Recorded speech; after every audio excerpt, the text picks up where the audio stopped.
এক অন্য গ্রহের কাহিনী। কি গো আমি একটু বাপের বাড়ি যাবো বলছি। ঘন ঘন বাপের বাড়ি যাবে, এখানে কি সংসার করতে এসছো নাকি? মায়ের শরীরটা একটু খারাপ। সারা জীবন যখন মায়ের সেবা করবে তাহলে আমাকে কেন বিয়ে করেছিলে? যত সব সরো দেখি। এই মেজদি, কি রে শালিনী? এই আমার বর একটু বাপের বাড়ি যাবে বলছে, তোর বরকে একটু রান্নাটা করে দিতে বলতো। না না, হবে না, আমার বরের পেটে বাচ্চা, ও সব কিছু করতে পারবে না। বাচ্চা আর কোনো পুরুষের হয় না, তোমার বর তো দেখালো গো মেজশালী। এই তুই বেশি কথা বলিস না, এই জন্য তোর বাচ্চা নষ্ট হয়ে গেছে। এই দাঁড়া দাঁড়া, তোমরা ঝগড়া করো না, আমি বড়দিকে ডাকছি। এই বড়দি, কি রে শালিনী?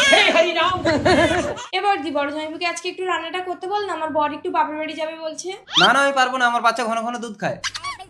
কে কার দুধ খায় সে সবাই জানে। নিশ্চয় তুই তাহলে খাস, না হলে বলছিস কেন? চুপ করো না। তুই খাস, তুই আরে হাত থাকতে থাকতে তোমরা মুখে এত কথা বলো?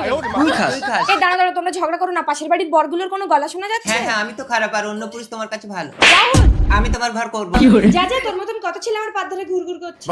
হ্যাঁ ছেলেটা তো সস্তা না, মুড়ি খাবে আর ঠোঙা ফেলে দেবে।